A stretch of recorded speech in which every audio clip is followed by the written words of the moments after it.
Ok. Alors, Erev Tov. Alors, le titre, on a dit, c'est Hadar, le Mashiach, l'équilibre et la joie, tout un programme. En fait, tout ça tourne autour d'un même point, parce que la Torah est une Torah d'unité et Dieu est un. Comme le dit le Ragat Shover, on peut différents sujets, parfois qui sont totalement différents, voire opposés, et se rendre compte qu'en fin de compte, tout est lié. Pourquoi? Parce qu'encore une fois, tout tourne autour d'un Dieu unique et d'une Torah unique. La notion de ce qu'on avait expliqué dans les cours précédents, même si on a un petit peu déconnecté, va revenir aujourd'hui et va nous permettre de comprendre énormément de choses. Ce point qu'on avait expliqué, c'était le début de la création du monde par le Tzimtzum, le fait que Dieu a contracté sa lumière. Et lorsqu'il a fait, eh bien, on pourrait parler d'une marloquette, même si on n'est pas une discussion entre les Mekoubalim sur la façon dont Dieu a créé le monde. Est-ce que c'est dans le carré ou dans le rond? Vous savez, il y a le rapport avec le monde de Hadar, le Mashiach, etc. Vous allez voir, tout est lié. Et on va expliquer par ce point du carré et du rond absolument tout. Absolument tout ce qui existe autour de nous, tout ce qui existe dans la Torah. On prend une phrase connue. Ala birtzono livret haolam bemidat hadin, rachelo mitkayem, shtefita midat rachamim. Au départ, Dieu a voulu créer le monde dans le din, par la gvura. Il a vu que ça ne fonctionnait pas. Et il a mélangé à cela l'attribut de miséricorde, ce qu'on appelle le rachamim. Rachamim, c'est la spira de Israël, le titre de Yaakov. Ça correspond à Tiferet. On appelle ça aussi rachamim. Rachamim ou Tiferet, c'est la même notion quelque part. Ça veut dire qu'au départ, Dieu a voulu créer le monde dans la Gvura, par la Gvura, avec la Gvura. Et la Gvura, ça correspond au rond. Donc on commence à voir déjà notre marloquette, discussion entre les différents sages dans la Kabbalah. Est-ce que c'est le rond qui a précédé ou c'est le carré? En réalité, les deux ont raison. Lorsqu'il a voulu, Allah Birtsono s'est monté dans son esprit la volonté de créer un monde dans la Gvura, la volonté de Dieu, la parole de Dieu, la pensée de Dieu, c'est un acte, c'est une réalisation. Donc il y a eu au départ, entre guillemets, création dans le rond, c'était dans la volonté. Lorsque ça a été réalisé concrètement, comme il a vu que le monde ne fonctionnait pas parce qu'il y avait trop de Gvura, trop de sévérité, et qu'on n'est pas encore à un niveau suffisamment élevé pour pouvoir tenir la route, alors il a mélangé la midah de Rachamim. C'est quoi Rachamim? Le Rachamim, c'est la notion de din et de chesed, le jugement et la bonté. Alors, Rabbi Levi Yitzhak, le père du Rabbi, explique ça très largement, très joliment. Une des explications est la suivante. Il dit d'ailleurs, Rachamim, ça se décompose en Reshchet, 208, et Mim, c'est Maïm. 208, c'est Yitzhak, ça explique comme ça là-bas, donc c'est la Gvora. Et Maïm, ça correspond à l'eau, au Chesed, c'est Avram. Donc Yaakov, c'est Avram et Yitzhak en même temps. C'est la Gvora de Yitzhak et l'eau du Chesed de Avram. Donc Rachamim.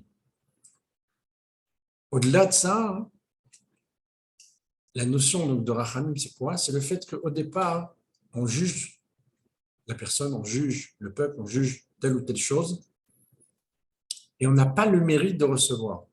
Malgré tout, par le Rachamim, donc ça s'appelle l'Ifni, Mishuratadin, au-delà même de ce qui a été tranché, la personne, le peuple, va recevoir ce qui a été en discussion au départ. Donc le Rachamim s'apparente au Chesed, sauf que le Chesed, c'est absolu. On reçoit tous, de toute façon, dans toutes les conditions. Alors que dans le Rachamim, on fait intervenir le din, le jugement, et qu'au-delà de ce jugement, on reçoit de toute façon. Alors là, pour revenir un peu à notre sujet, parce que c'est un préambule, mais le sujet de Hadar, du Mashiach, etc., la notion de Rachamim, c'est l'équilibre.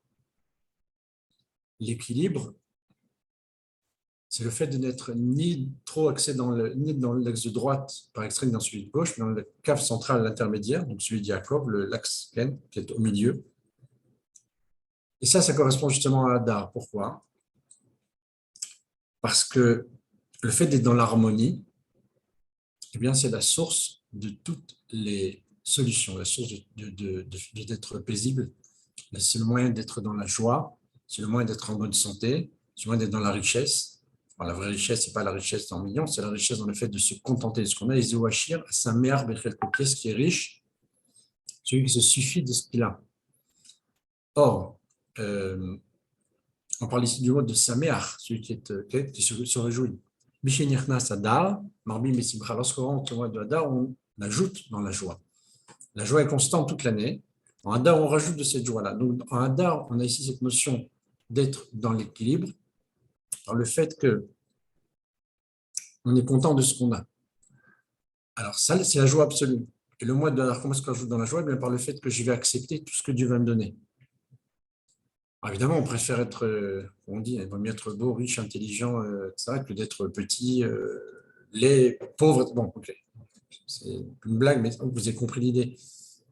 On préfère avoir le top, mais c'est quoi le top? C'est quoi la meilleure situation? La meilleure situation, c'est ce que Dieu va nous donner. Or, si je regarde la notion de simcha, et c'est du mois de Hadar, puisque le Hadar, on rajoute dans la joie, on augmente dans la joie, qu'on a toute l'année d'ailleurs. Ça veut dire que là, je suis au maximum de l'équilibre. Je suis au summum de ma plénitude. Ça signifie que la joie, la santé et la richesse sont liées à cette notion de Hadar. Pourquoi? Parce que Laoudi Maïta Ora Vesimcha Vesason Vikar, quand ils avaient la lumière, c'est les tefilines, c'est le Shabbat, etc. C'est toutes les mises comme on a voulu enlever, mais il y a au-delà de ces idées un message, Ora, Simcha, Sason, Vikar, il y a de la joie, il y a de la lumière. Toutes ces notions-là interviennent quand justement on est dans l'équilibre. C'est quoi l'équilibre? C'est Israël. Israël, c'est Yaakov. Maintenant, quand on parle du mois de Hadar, on a dit c'est Inou Mashiach. Bien sûr, Mashiach, c'est lié à toute l'année, mais en Hadar encore plus, puisque les Géoulat Purim. La notion du Mashiach, c'est le fait justement d'arriver à cet équilibre. On a fait un audio cette semaine, un petit peu, on avait expliqué que quelqu'un qui arrive, le rabbi explique ça très bien, le fait que quelqu'un arrive à avoir la Géoula pratique, délivrance personnelle, il pourra atteindre la Géoula Klalit. C'est-à-dire que si on veut arriver à ce que la majorité, à l'ensemble du peuple juif soit dans la Géoula, il faut pour cela que chacun de nous atteigne sa Géoula pratique. Chacun a une délivrance personnelle à obtenir. Et si on arrive chacun de nous à une délivrance personnelle, eh bien on parle de la différence du clan. Bien entendu, la différence du clan, c'est encore autre chose, c'est ma chair qui se dévoile et le peuple tout entier sort de Galout, etc. Mais cette notion, encore une fois, d'équilibre absolu, c'est la Géoula. Quelqu'un qui est malade, que je préserve physiquement, ou malade mentalement, ou malade spirituellement, est en Galout. C'est d'après le Noussar de la Tfila dans le Sidour des Sfaradim, surtout parce que dans Telat Hashem, ce n'est pas exactement le même Lachon. Il y a marqué le Chol Makovenu, le Chol Machovenu, le Chol Tachovenu, si je ne me trompe pas, il y a 3 expressions. Et chacune d'elles correspond en réalité à la maladie physique, la maladie mentale ou la maladie spirituelle, que Dieu préserve. Donc quelqu'un qui est mal dans son effet, dans son âme, il est mal physiquement. Quelqu'un qui est mal physiquement, il est mal dans son âme. Pour arriver à cet équilibre, eh bien, il faut justement avoir comme repère qu'on doit arriver à être Israël. Israël, ce n'est pas Abraham, ce n'est pas Yitzhak, c'est Yaakov. C'est l'équilibre absolu. Et ça, justement, ce qu'on a expliqué au départ, c'est ce fameux carré. Pourquoi le carré? Que ça maintenant mieux.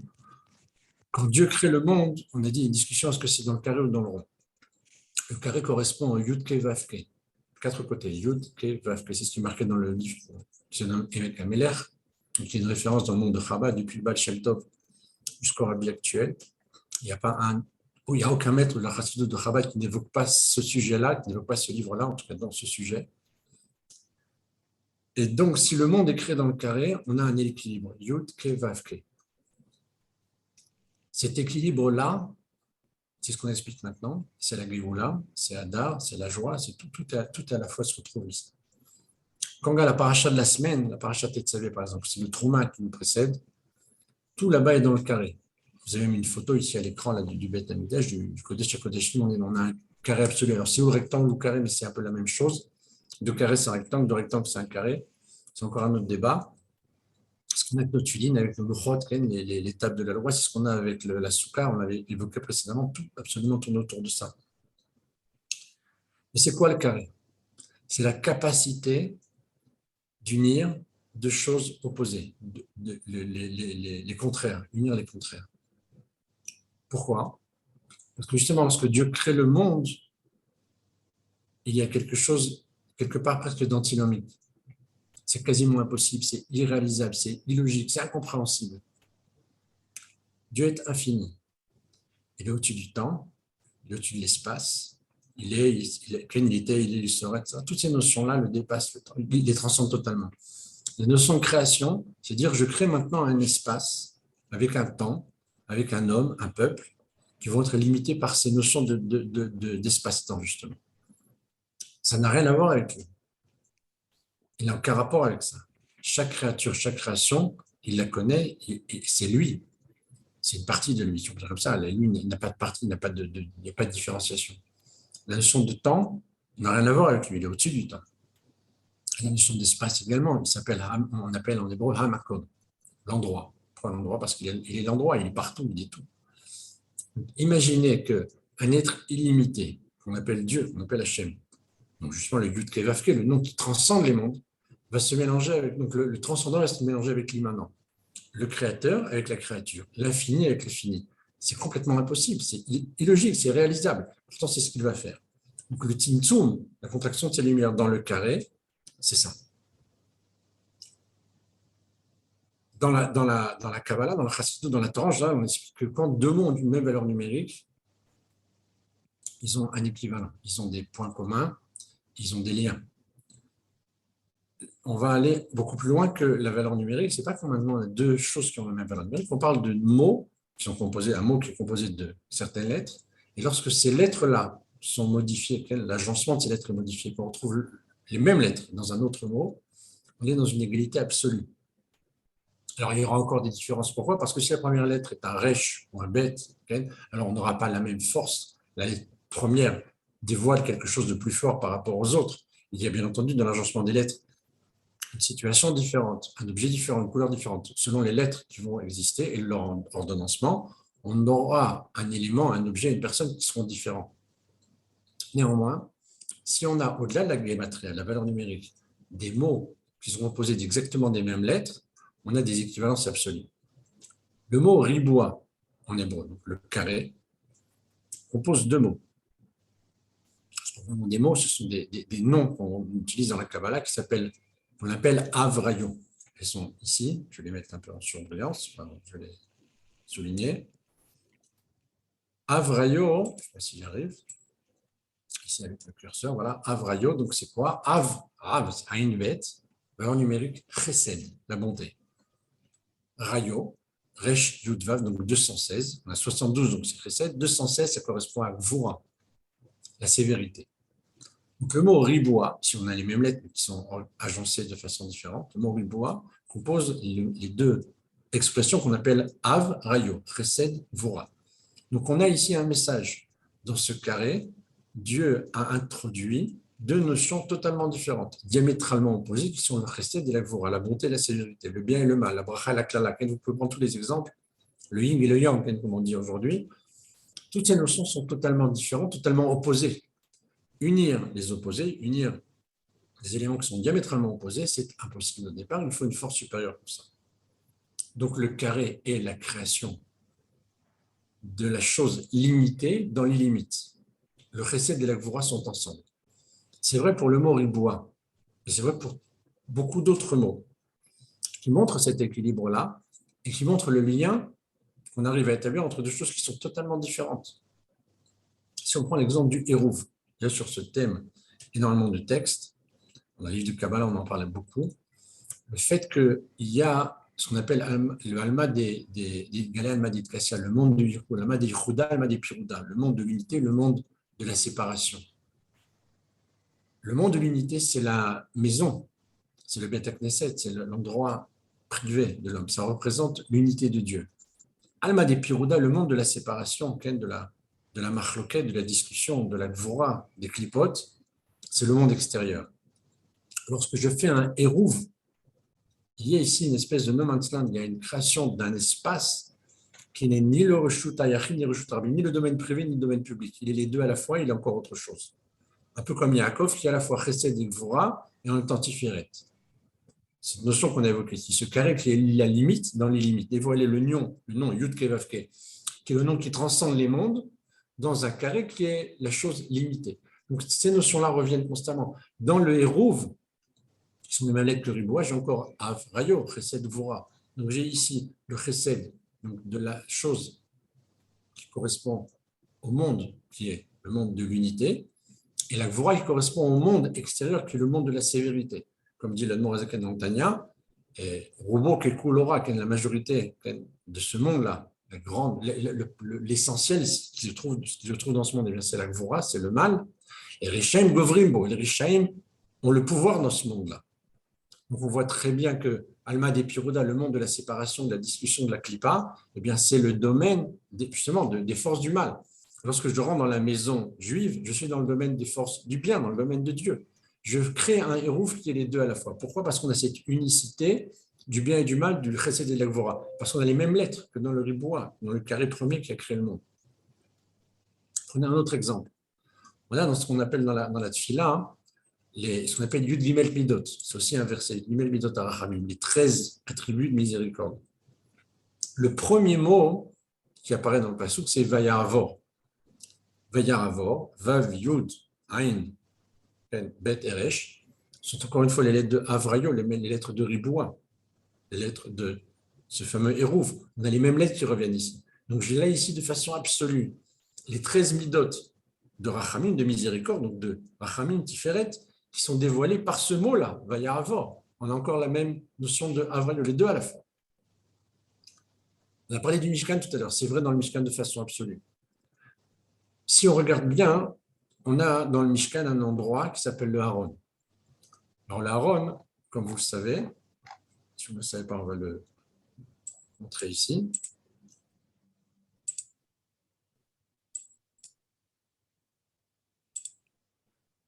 On a ici ce Haron sur lequel se trouvent les Kruvim. La Torah nous dit que lorsque Dieu parlait, Akol Middaber et la voix se parlait d'elle-même. Donc Dieu se parlait, si on peut dire comme ça, ce que dit Rachid là-bas, à lui-même, si on peut dire comme ça, il s'exprimait, il pensait tout haut, on va dire comme ça, c'est une image. Et Moshe entendait. Et donc il recevait le message de Dieu. D'où sortait la voix?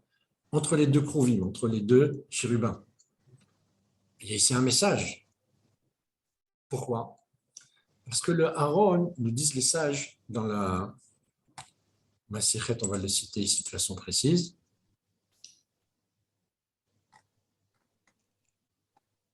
Je dis un petit instant. Okay.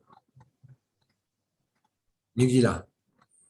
Dafio, Damoudbet. 10e page, 2e volet. Va'amar Rabbi Lévi, Davarze Masoret Beadenu Meavotenu. Cette chose-là est une transmission dans nos mains de nos maîtres. Makom Aaron Eno Minamida. L'endroit du Aaron n'a pas de taille, n'a pas de mesure. On l'explique. Les sages nous disent, on mesure ici 20 coudées. Maintenant, si je vais partir d'un côté du mur jusqu'au Aaron, j'ai 10 coudées. Je vais partir de l'autre côté du Aaron jusqu'au mur, j'ai encore 10 coudées. Lui-même fait 10 coudées. Je vais avoir 30 coudées. Comment je fais pour avoir 20 coudées, avoir un Aaron et avoir 10 et 10 de part et d'autre? C'est ce qui est marqué, ce que les sages nous enseignent, ce que la Gemara nous enseigne, ce que la Torah nous enseigne. Eno Minamida. C'est-à-dire que j'ai à la fois le dévoilement de quelque chose qui a une mesure, qui a une taille, qui a un volume, mais qui n'existe pas, qui ne prend pas de place. Il n'est pas Minamida, c'est-à-dire qu'il n'est pas Minamida. Il n'a pas une Mida, il n'a pas la Mida Tressé, il n'a pas la Mida de Voura, il a la Mida Tiferet. Il est sans être. Il apparaît, il est présent, et pourtant, il ne prend pas de place. C'est le dévoilement du Tzimtzum premier dans le carré. C'est pourquoi, au-dessus, ça explique encore autre chose. On a ici deux Kruvim, on a deux chérubins. L'un est un tinoc, l'autre est une tinoquette. C'est un bébé garçon et un bébé fille. Masculin et féminin, on a encore Chesed et Gvura, Avrayo. On a les deux phénomènes à la fois, les deux opposés. Et ils sont avec leurs ailes. Alors, lorsqu'on parle de la destruction du Beth Amikdash, les deux chérubins sont. Alors, on dit quand il y a la colère de Dieu, ils sont opposés, ils sont séparés l'un de l'autre, ils se tournent le dos. Lorsqu'il y a Yichud, il y a unité entre le peuple juif et Akadosh Baruch Hu. Lorsque Akadosh Baruch Hu est content de son peuple, etc., alors à ce moment-là, il y a unité et donc ils sont tournés l'un vers l'autre. Lorsque le Beth Amikdash est détruit, ils s'enlacent, ils sont liés l'un à l'autre. Comment c'est possible? On avait expliqué ça précédemment. Hein. La destruction du Beth Amikdash, c'est quoi? Dieu déverse sa colère sur les pierres et sur le bois, et pas sur son peuple, donc pas sur ses fils. Ça veut dire qu'il déverse la colère sur le carré, mais pas sur le rond. Le rond dépend du carré, on a dit, le rond vient du carré. Le carré absolu, c'est le Beth Amikdash, le Mishkan, le Haron, toutes ces notions-là. Donc il déverse sa colère sur eux, mais ne touche pas au Ham Israël. Donc l'un dépend de l'autre, et il a par cela protégé. Donc eux, lorsqu'ils sont ensemble, alors qu'on est dans la destruction, on montre par là la joie de Dieu de ne pas déverser sa colère sur le peuple juif, mais sur le Mishkan, sur le Mikdash. Ça va aller beaucoup plus loin lorsque les Goïms vont rentrer dans la Masechet Yoma. On a cité ici Yoma, Daf Dalet Amouda, Aleph et Bet. Donc page 54, premier et deuxième volet. Amar Av Katina. Je cite la Gemara ici. Lorsque les Juifs comptaient pour le guet, ils ont roulé la parochet, le rideau. On montrait à ce moment-là les krouvim, les chérubins, qui s'enlaçaient, qui étaient l'un vers l'autre. Regardez la tâche, l'amour qu'a Dieu pour vous, le lien qui existe entre Dieu devant Dieu. Amaresh Lakish, la chose suivante. Lorsque sont entrés les goïms dans le Echal, ils ont vu les krouvim qui s'enlaçaient l'un l'autre. On est en pleine destruction. On parle des goïms qui viennent pour détruire le Beth Amikdash. Ils sont en train de le détruire. Au Tioun la Chouk, ils les ont sortis au marché. L'amour Israël alalo, ces juifs-là, chez Birkatam, Bracha, Bekilatam, Klala, regardez la chaîne ici, regardez bien l'expression que leur bénédiction est une bénédiction et leur malédiction est une malédiction, c'est-à-dire que ça marche. Quand ils disent quelque chose, on a peur. Et à Scoop et Dvaré Malawi, ils vont s'occuper de choses comme ça, quoi. Un garçon et une fille qui s'embrassent, qui s'étreignent. Quel rapport? Mais il y a des Ziloum. Ils sont moqués, ils ont. Shneimar, Kol Mechavda et Ziloua, qui Vata. Tous ceux qui me respectent vont, après, rentrer dans le zizou, quelque chose qui n'a pas de valeur, parce qu'ils ont vu la nudité. Donc ça veut dire qu'ici, c'est un verset qu'il ramène ici, de Eicha. Donc on voit ici un message. Ça veut dire que les goïms, ou quelque part, comme dit Rashi, parfois, ils ont dit quelque chose d'énorme. Leur bracha est une bracha, leur klala est une klala. C'est-à-dire qu'ici, on a le bien et le mal, la bracha et la klala, le chesed et la gvura. C'est ce qu'ils voient là-bas, même si eux, ils le lisent autrement. Ils ne comprennent pas. Tu parles du peuple juif, on parle de ceux qui dévoilent la Shrina sur terre, on parle de ces anges, de ces chérubins qui montrent le dévoilement de Dieu, le lien entre le peuple juif et Akadosh Baruch Hu, le lien, quel rapport? Pourquoi un garçon et une fille? Pourquoi Alors là, cette notion-là, en fait, du lien qui existe entre eux, c'est une notion qui est très triviale pour eux, très primaire. Mais derrière cela, bien entendu, on comprend ici qu'il y a le dévoilement dans le carré. Le Hav, Rayo, le Chesed de la Gvora, c'est une unité absolue, même dans la destruction, et spécialement dans la destruction, parce que par cela, Dieu protège son peuple et détruit la pierre, pas le Ham Israël. On voit ici ce message incroyable que même les goïms comprennent, dire la bracha est une bracha, alors que la est une klala, ça veut dire que le bien et le mal, la bonté et la sévérité, le Chesed de la Gvora, toutes ces notions-là qu'on a évoquées, qui sont deux opposés, à Fahim, c'est des choses totalement opposées, diamétralement opposées qui s'unissent. Ils comprennent eux-mêmes qu'il se passe quelque chose là-bas, même s'ils n'arrivent pas à avoir la bonne lecture, parce que leur lecture est très triviale et très basse. La notion, encore une fois, de ces oppositions-là nous permet de comprendre absolument tout dans la Torah. On a dit tout à l'heure, on revient encore sur ça. La notion du Mashiach, c'est quoi? Je remonte un petit peu plus haut ici dans le schéma qui est ici, un peu avant le dessin donc, de ce Aaron, cette fameuse armoire avec les Krouvim. Adam, l'homme, est la première chose qui est créée et correspond au carré. De lui va sortir la femme, une de ses côtes. C'est le Rashi, au départ de la Torah, c'est le verset. De ses côtes, c'est Chava. Dieu va ouvrir, va sortir une côte, va fabriquer de ça une femme. Il y a un message extraordinaire là-bas. C'est quoi? C'est le fait que la femme, donc, qui correspond à la malchoute, vient de l'homme. il y a autre chose qui vient de l'homme. C'est le premier personnage qu'on a dans la Torah, c'est le fils. En l'occurrence, il s'agirait de Caïn. Ce fils vient aussi de l'homme, par la femme. Le quatrième personnage, c'est le serpent, qui lui aussi est quelque part le reflet de l'homme, le contraire de l'homme. Les trois éléments qu'on vient d'évoquer, les trois sont dans la malchoute, sont dans la royauté, les trois sont dans le niveau de Ben. Ben par rapport au nom. Il y en a un qui a vraiment le nom de Ben, c'est le fils. La femme aussi est Ben. Ce n'est pas qu'elle est fille, c'est qu'elle est Ben, parce que Ben en hébreu correspond à malchoute, Ban ou Ben selon les appellations. Ça correspond à la dernière lettre du nom de Yud Kei Vav Kei. La dernière lettre du nom de Yud Kei Vav Kei, le dernier He, correspond au Shem Ben ou Ban, Ben selon les écoles. Ça veut dire que la femme qui est dans le He, absolu, c'est celle qui va donner naissance, celle qui va développer la goutte, qu'elle va recevoir pour donner naissance à ce fils, justement, elle est elle aussi, dans la malchoute, elle est elle aussi, donc, dans la notion du Shem Ben. C'est un nom. Le serpent, lui, le roi des animaux, donc il est aussi Behema, c'est un animal. L'animal a valeur numérique Ben, en équivalence, 52. C'est-à-dire que l'homme s'affronte au serpent, de lui va sortir quelque part le serpent, c'est son Zéléoumadze, qui est une chose et son contraire Dieu a créé. Il y a la femme qui vient de l'homme, et il y a le fils qui vient de l'homme. Donc ces trois éléments-là sont liés à ce qu'on appelle Adam ou Emma, l'homme et la bête. C'est le verset Adam ou Emma Toshi Hashem. Vous allez voir des psukim sur cela à l'infini. Pourquoi? Parce que justement, il y a un message ici. C'est que la notion du carré, c'est l'homme, et le rond, c'est la femme. Le rond, c'est le fils, le rond, c'est le serpent. Après, la femme, c'est le rond, parce que le cas va rentrer, va s'arrondir. L'homme va donner, la femme va donner naissance, il va avoir une rondeur chez elle. Le fils, c'est le rond, pourquoi? Parce qu'il est dans la malchoute. Lui aussi, c'est le fils qui vient du père, et le fils correspond à malchoute, à la royauté, parce que le fils absolu, c'est Mashiach. On a l'enquête à son plus haut degré. Le serpent, lui aussi, est dans le rond. Le bâton de Moshe, qui va être jeté, du droit va passer au rond pour devenir bâton. C'est cette fameuse image où Dieu lui jette le bâton, puis il devient serpent, on reprend-le par la queue, etc. Donc on voit ici qu'autour de l'homme, quel carré, il va y avoir naissance, il va y avoir renvoi d'une image où il va y avoir quelque chose qui va sortir de l'homme, le fils, la femme, quel mamache, véritablement sortir de lui, le serpent aussi, dans la notion de Ben. Donc là, on a le carré dans le rond. C'est les premiers schémas, c'est le premier schéma de la Torah. C'est les premiers éléments de la Torah, c'est les premiers personnages de la Torah.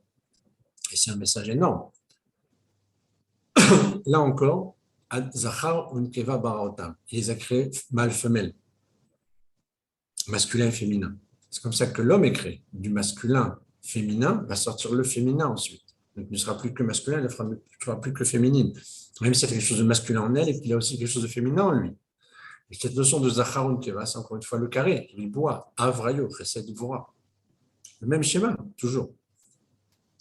Alors, si on regarde bien tout cela, on comprend que ça correspond justement à Yaakov, on se l'a déjà expliqué une fois, mais on va revenir ici parce qu'on est en plein dans le Mishkan. Lorsque Rashi explique ce mot de Echad Mitzalotav, une de ses côtes, on avait dit pour ça d'ailleurs qu'un homme peut avoir plusieurs femmes parce qu'il a plusieurs côtes, une femme n'appartient qu'à un seul homme. Il est interdit à une femme d'être mariée à plusieurs hommes, il est permis à un homme d'avoir plusieurs femmes à l'époque. Aujourd'hui, ce n'est plus le cas, mais dans l'absolu, comme les Avot, David Améler, Shlomo, etc. et d'autres. Donc on voit cette notion de côte. Rachid dit là-bas, Echan Misitrav, un des côtés. D'accord. Et donc on voit ici que, quel verset il va ramener Rachid là-bas? Ou le Tsela à Mishkan, et comme le côté du Mishkan. Le côté du Mishkan, ça correspond à Yaakov, parce que Yaakov, chez lui, tout est dans le carré. Lui-même, Yaakov, et on nous dit la Gemara, Choufré de Yaakov, qui est Choufré d'Adam Arishon. La beauté de Yaakov est l'image de la beauté d'Adam Arishon. Ça veut dire que chez lui, puisqu'il est dans l'axe central, comme Adam Arishon, comme son fils Yosef et comme David Améler plus tard, dans cet axe central, on a une beauté. La beauté, c'est quoi? C'est une beauté spirituelle.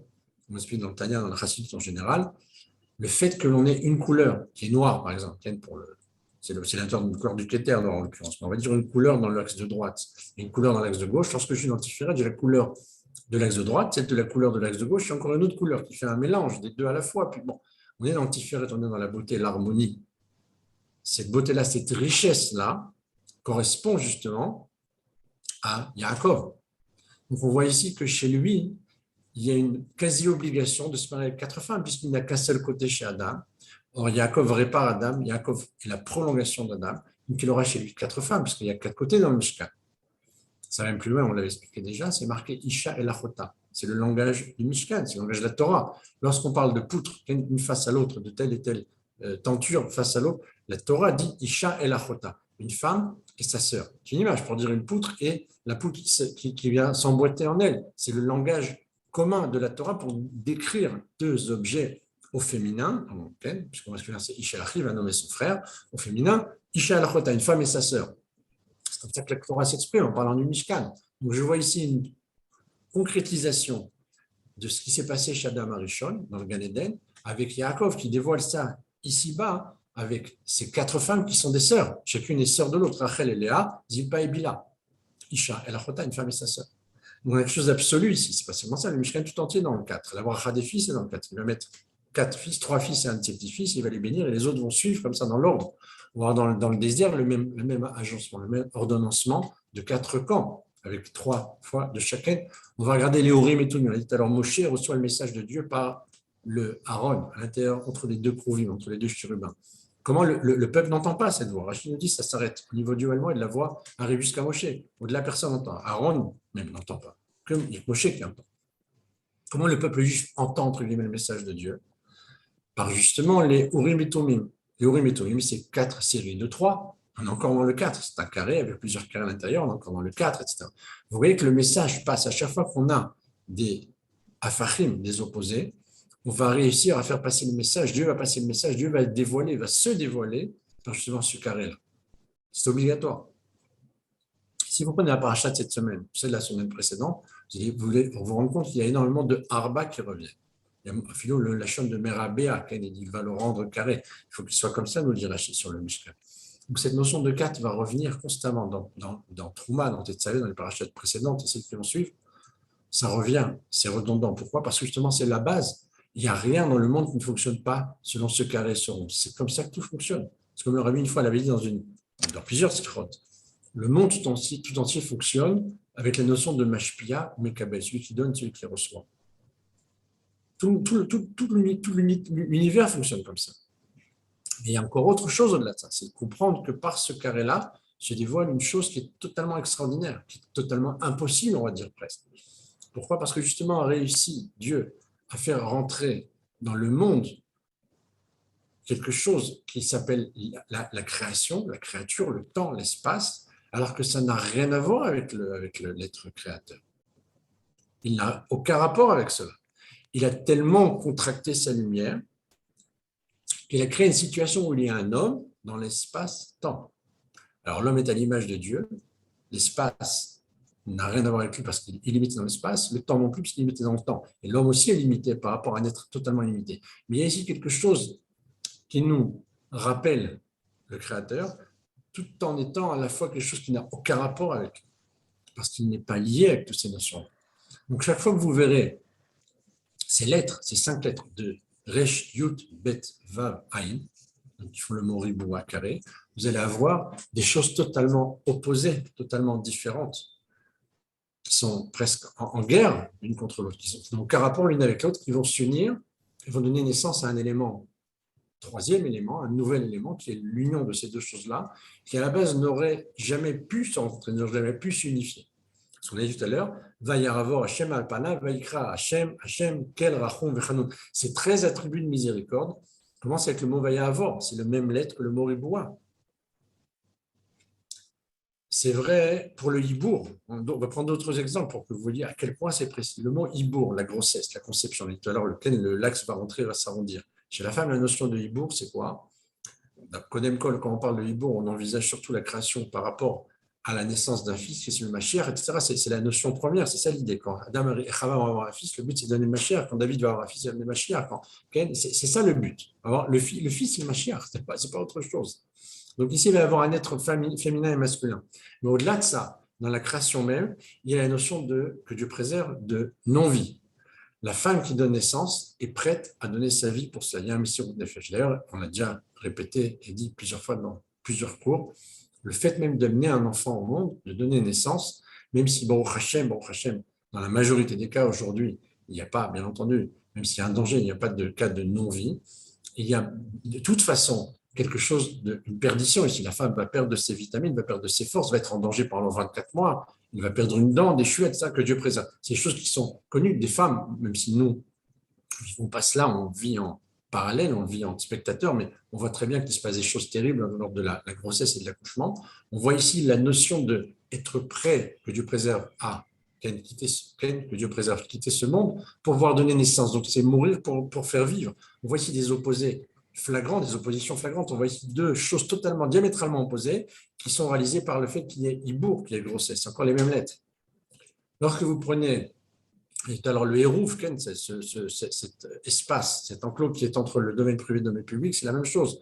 On a dit le ribois, le carré, c'est le fait de rentrer l'illimité dans l'illimité, le fait de dévoiler le créateur dans la créature, etc. C'est vrai pour Et le riboua. bio. Okay. Allô? Une question? Non. Le bio-Hamet, c'est la même chose. Le fait que je vais créer, entre guillemets, je vais réussir à m'élever, à me purifier lorsque je vais brûler. Le fait de brûler, c'est une destruction. Cette destruction est constructive. Okay? Lorsque je brûle le Hametz, je détruis la Gava, je détruis la chose qui est gonflée, la chose qui est dans le Yetzirara, dans le mal, etc. Par cela même, je vais créer une situation de Géoula. C'est Pessah, la Matzah. C'est la sortie d'Égypte. Toutes les Géoulottes, toutes les libérations qu'il y aura par la suite viennent de celle d'Égypte. Je vois ici que le fait de brûler le Hametz, c'est détruire pour construire. On a ici quelque chose de totalement, et c'est vrai dans tous les cas. Donc ces notions-là, on a parlé tout à l'heure du mois de Hadar. On a dit que c'est la notion de joie, mais c'est aussi la notion de richesse. Pourquoi? Parce que lorsqu'on parle de Tiferet, on parle d'harmonie, on est dans la joie, on est dans l'équilibre. On a ici un équilibre mental, physique, spirituel. On a une richesse ici. La richesse, on a dit, c'est Asameach Bechelko, celui qui est riche, celui qui se suffit de ce qu'il a. Mais le mot, c'est pas se suffire. Dans l'hébreu, c'est le mot Sameach, la joie, celui qui a la joie de ce qui lui appartient, ce qu'il a reçu, il est content avec ce qu'il a. L'exemple le plus flagrant de ceux qui sont dans cette notion-là sont Nahum Ish Gamzu et Rabbi Akiva. Nahum Ish Gamzu, c'est Gamzu Letova, c'est son expression. Ça aussi, c'est pour le bien. Et Rabbi Akiva dit Akol Letova, tout est pour le bien. Les deux sont liés à Yaakov. On va expliquer pourquoi. Nahum, la valeur numérique de son nom, c'est 104. 104, ça correspond aux mondes qui sont donnés à Yaakov. On va expliquer. Il y a un verset qui dit L'alchil o havai yesh. Pour donner en héritage à mes bien-aimés, yesh. Les Khamim disent ne lit pas yesh, mais shai. Shai, c'est un cadeau. Mais shai, ça correspond à une valeur numérique de 310. Donc, de faire hériter à mes bien-aimés 310, et qui les bien-aimés, c'est Abraham, Yitzhak et Yaakov. Et c'est quoi 310? Rabbi Levi Yitzhak explique ça de façon magnifique. Il dit c'est 310 mondes. Comment c'est partagé? 103 mondes à Abraham, 103 mondes à Yitzhak et 104 mondes à Yaakov. Pourquoi? Parce qu'il est comme les autres, 103, chacun d'eux, mais il est l'axe central. Il y a encore quelque chose en plus, c'est le chibour, le lien entre ces deux mondes-là. Donc lui, il a 104 mondes. 104, c'est le numérique de Nahum. C'est 4 fois 26. Yud Kevavke. Encore une fois, ce nom qui est identifié. Ce nom Yud Kevavke correspond à Yaakov, à Gavke. Chacun des Avot, chacun des bergers a un nom. Avraham, c'est Kel, Yitzhak, c'est Vora, Yaakov, c'est Avaye, etc. Ce nom d'Avaye, qui est le Yud Kevavke, donc c'est la quadrature, ce fameux carré, qui existe également dans le rond. Okay, dans le rond aussi, on a Yud Kevavke, mais ça vient après. Ça correspond à Yaakov.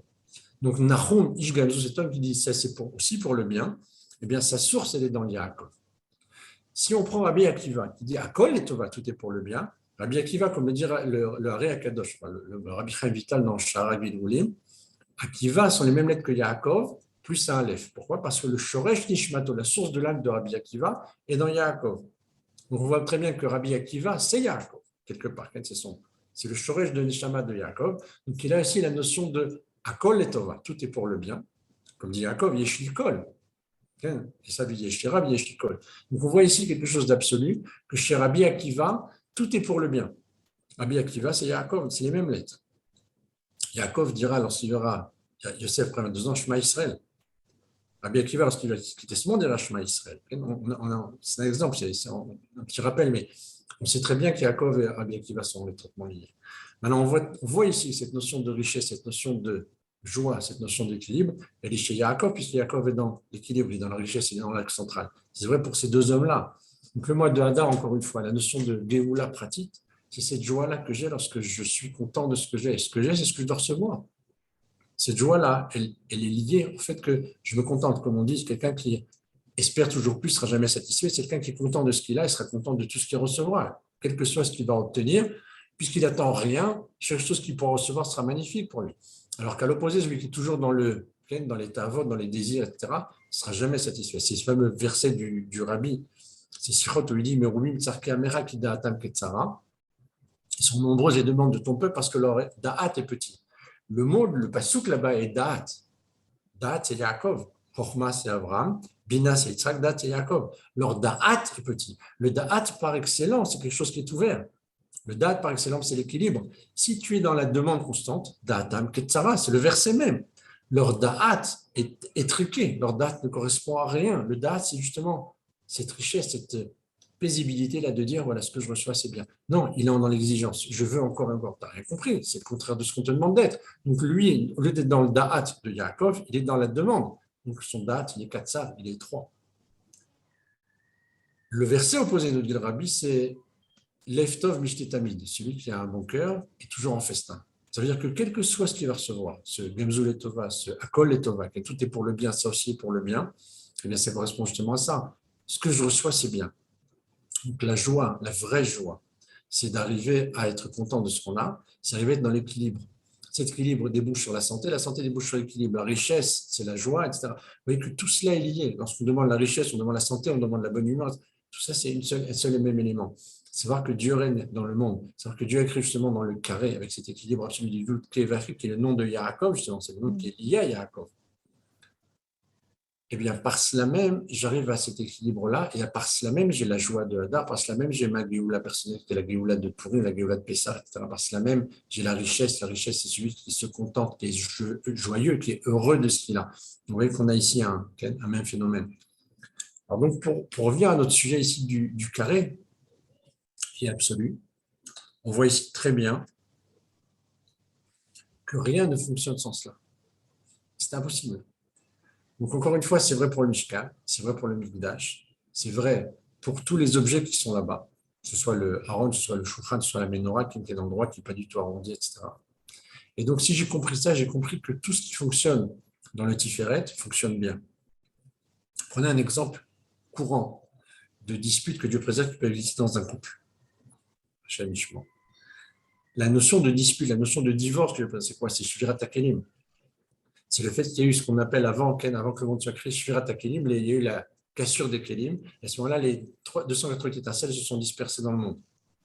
Alors, c'est le moment maintenant d'expliquer que la notion de rafar, 288 étincelles qui ont été dispersées dans le monde et qu'on doit raffiner, on a la même valeur numérique que Riboua, le carré, valeur numérique, rafar. Donc, Vaya Avor, Ibour, Irouv, tous ces mots qu'on a évoqués, valeur numérique 288. Donc, c'est où l'équilibre.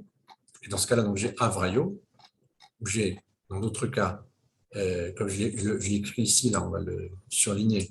Rafar, c'est où Rav Pou. C'est quoi Rav Pou? Rav, c'est les 202 étincelles que le peuple juif a élevées en Égypte. Le Gam, Erev Rav, Alaïtam. Les salués, c'est quoi Erev Rav, Alaïtam. Rav, c'est 202 étincelles qu'ils ont élevées, Allah, qu'ils ont fait monter, Itam avec eux.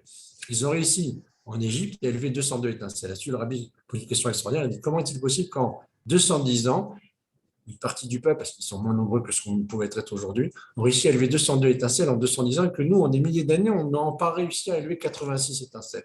On dit parce que c'était des chamottes galiotes, c'est des chamottes plus grandes, plus générales, plus puissantes que celles qui existent aujourd'hui. Donc le travail est plus un travail de fourmi. Ce fameux Rafar, c'est 288 étincelles du début de la création, c'est la valeur numérique de Rav. Pour Rav, c'est 202 étincelles qui élevées en Égypte et 86 dans tous les autres exils.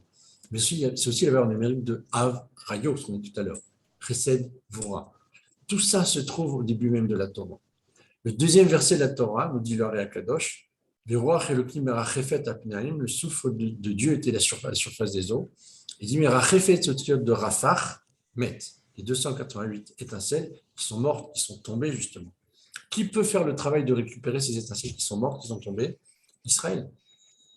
Il n'y a que Israël qui peut faire ça. Parce que le Rafah, c'est Avrayo, c'est le Tiferet.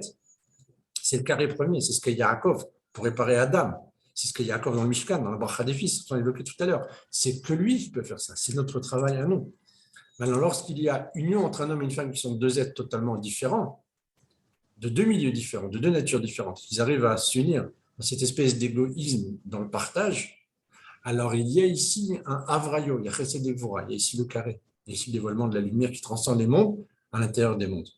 Lorsqu'il y a que Dieu préserve, dispute, divorce chez Mishman, on est ici dans la Shvirat HaKelim. Il y en a cassure, Ken, je ne parle pas de casser la vaisselle, même si ça peut se produire, c'est casser les ustensiles. Pourquoi? Parce que nous expliquent les sages dans la Kabbalah, dans la Chassidut, au départ, lorsque Dieu a créé le monde, chaque Sphira était ce qu'on appelle en hébreu Keshelé Atzma pour elle-même.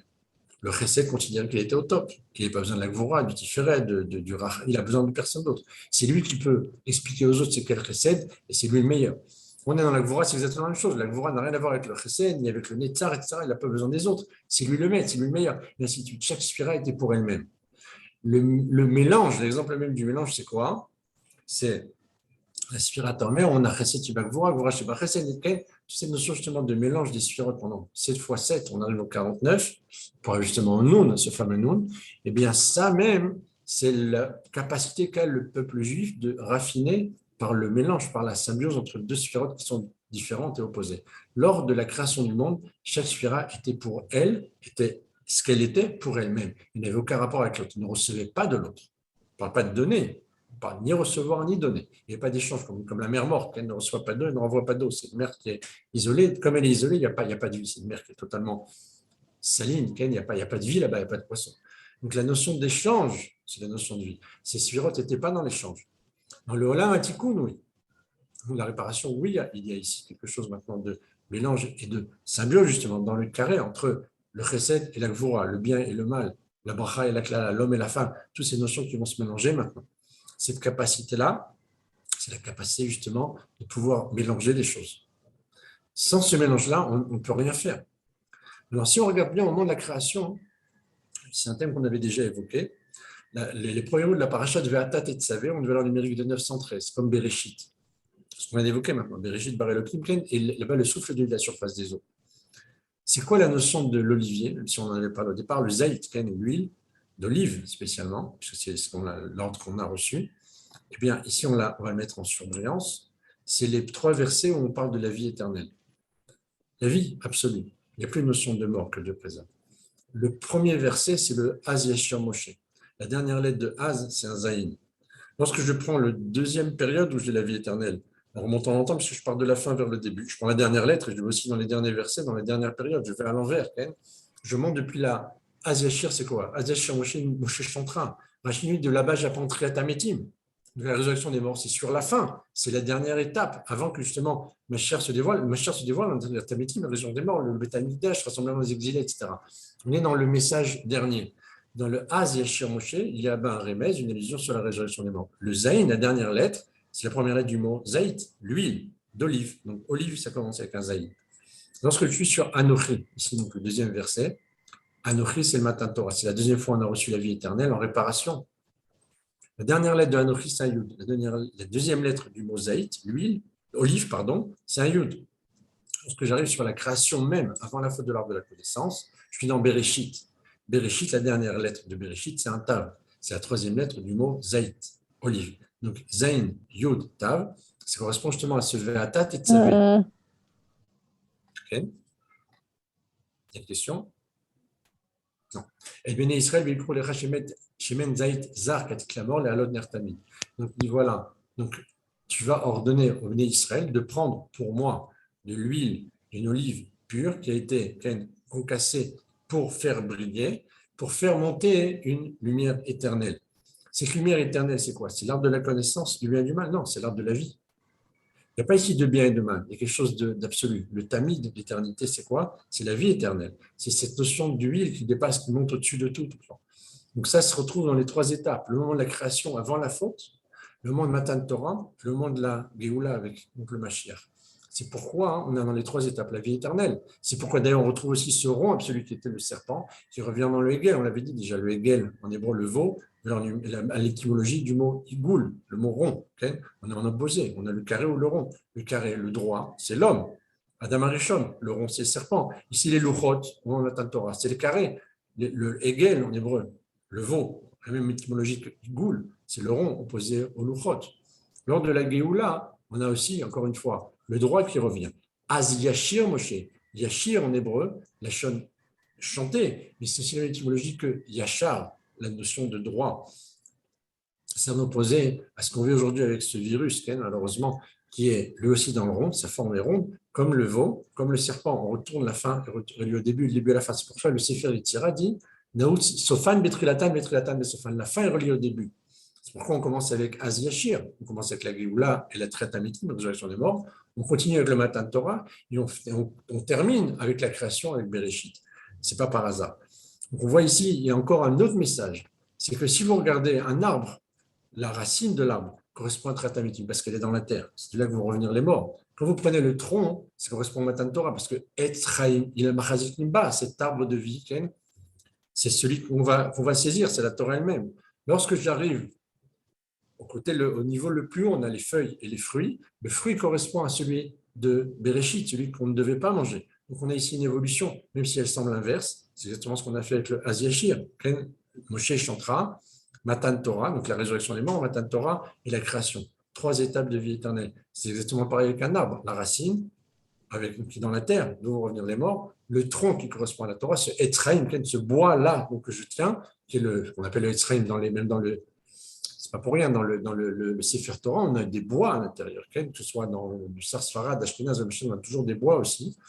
Et lorsqu'on arrive enfin au Bereshit, on est dans le fruit. Donc on est dans le niveau le plus haut, on va dire le niveau le plus élevé qui correspond à la fin, mais qui aurait été au début. Ce que je vois en premier, c'est le fruit. En réalité, le fruit n'est que l'aboutissement de ce qu'il y a eu avec le tronc et avec les racines. Donc c'est exactement la même chose. Lorsque je suis dans la création du monde, puis dans le matin de Torah, puis dans la résurrection des morts, la même image que cet arbre-là. Donc voilà, dans l'ensemble, les notions qu'on voulait évoquer ce soir par rapport au mois de Hadar, par rapport à la Géoula, à la Simcha, à tout ce qu'il peut y avoir autour de cela, et surtout par rapport au carré, ce carré absolu, ce carré essentiel, qui se retrouve absolument dans tout. Si vous regardez bien, vous pouvez même, par vous-même, rentrer dans le fromage pendant cette paracha de cette semaine, ou la précédente, et vous amuser à regarder par des recherches à Internet ou à passer par les psukim, le nombre de fois que vous allez voir la notion de carré, la notion de 4. Le 4 revient énormément. Encore une fois, dans le pectoral, avec ces pierres-là que le Kohen Gadol avait sur lui, ce 4 qui correspond, comme dans le verset où on voit qu'il y a marqué, par exemple, je vous donne un exemple ici qu'on a évoqué, le verset dit la chose suivante, tu feras la shrita du bélier, tu prendras son sang et tu le jetteras sur le misber saviv. C'est quoi saviv? Tour. Rachid dit, je voulais le Rachid qui est marqué ici, car mes fourrages beshritat kodashim, comme ça c'est marqué dans shritat kodashim, chez en saviv et l'acheter matanot chez en arba. Il n'y a de saviv autour que 2 matanot qui sont en fait 4. Une qui est dans un angle d'un côté, la deuxième qui est dans l'autre côté par le milieu, qui est en diagonale. Chaque matana, elle apparaît des 2 côtés, d'ici et de là.